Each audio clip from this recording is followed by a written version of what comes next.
31st December 2019, countries around the world descended into the global pandemic. Despite being less deadly than most viruses, the high transmissivity of COVID-19 proved a slow chokehold over another vital aspect of our livelihoods, the economy. The first months were dominated by efforts to secure stocks of commodities and medical supplies. But as vaccines roll out and safe management measures seem here to stay, a new question surfaces. How can government support the worst affected and revive the economy amidst this new normal? That's when we look at demand-side policies. While supply-side policies target production and output, demand-side policies influence the level of economic activity in a country by stimulating consumption and investment. They are usually declassified into two types. First up, there's fiscal policy, which are adjustments in taxation or government expenditure. And then there's monetary policy, which refers to the deliberate manipulation of monetary tools such as money supply and interest rates. But hey, these policies can have varying impacts on different economies, right? How should we decide which one to use? Well, first we should. No, I think we can. Whoa, slow down. Shouldn't we have some introductions first? Right, sorry, I was too excited.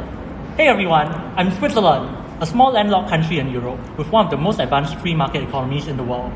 The service sector plays a significant role in my economy, comprising around 75% of my labour force. Great, nice to meet you. So, what have you done to revive your economy?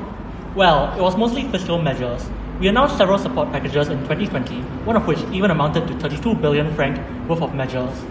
These serve to compensate self-employed people who suffered a loss of income due to government measures, family care, or quarantine orders.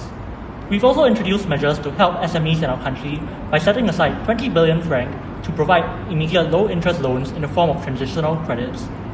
This helped many companies cover their running costs and avoid closures while improving the economic outlook for investors. I see. Hey, this aligns with the Keynesian Cross model. By giving workers more disposable income, you boosted consumption, and by providing low-interest loans, you encourage investment. And I expect this has raised aggregate expenditure and boosted output, right? Yep, we're expecting at least 3% economic growth this year, which will compensate for the 2.9 shrink that we've experienced in 2020. Awesome. Hey, China, was it a similar story in your economy? Pretty much. But we placed a lot more focus on independent monetary policies to regulate the level of activity in our economy. Wow, what measures do you take?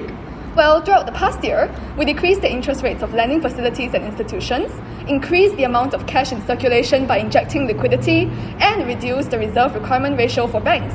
I see. And I suppose all these serve to increase money supply. Correct. Overall, the central bank's actions encouraged smaller banks to lend at lower rates as well, which in turn gave small and medium enterprises the confidence to borrow and sustain their operations during the pandemic. Of course. Many SMEs saw a huge drop in demand due to the lockdown measures and weren't earning enough profits to cover their operations. These policies must have really helped them through the tough times. SMEs account for almost 70% of annual operating revenue in China. It was greatly saddening that nearly 20% of them had to shut down permanently in early 2020. But ever since policy support caught up in June, they have seen steady recovery. China rose from 51.7 in May last year to 87.5 in March this year on the SMEs Development Index.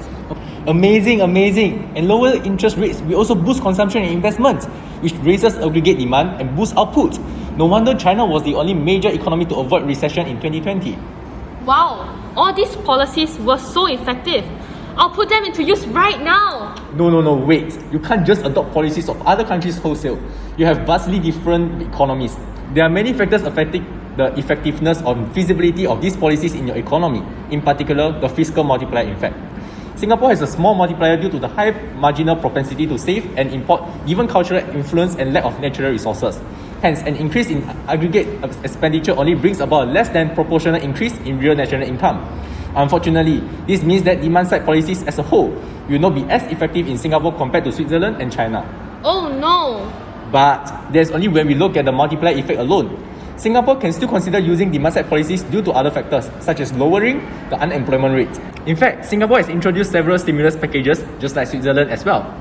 One of it is the resilience budget, consisting of $48 billion worth of measures to safeguard public health and support workers and businesses that are still under stress. The main aim is to reduce unemployment rates instead of raise GDP, which prepares Singapore for a speedy rebound once the global economy recovers.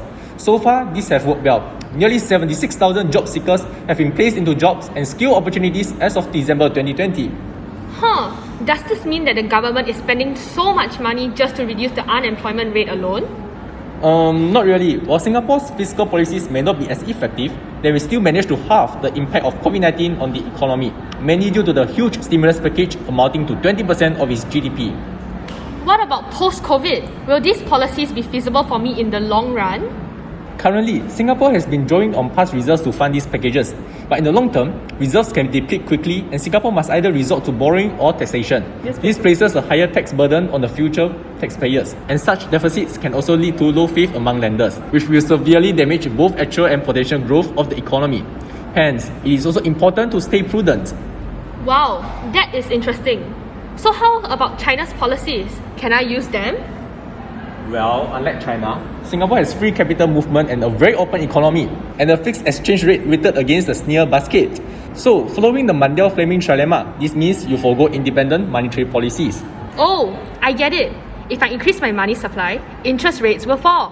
But the effect will be countered by outflows in my balance of payment as investors will seek higher returns in other countries. That's right. That's why Singapore uses the exchange rate as a monetary policy tool rather than interest rate. Not to mention that most investments in Singapore are made by foreign firms which are funded overseas. Hence, investment is actually rather interest inelastic, especially during recessions if we follow the Keynesian theory. Yup.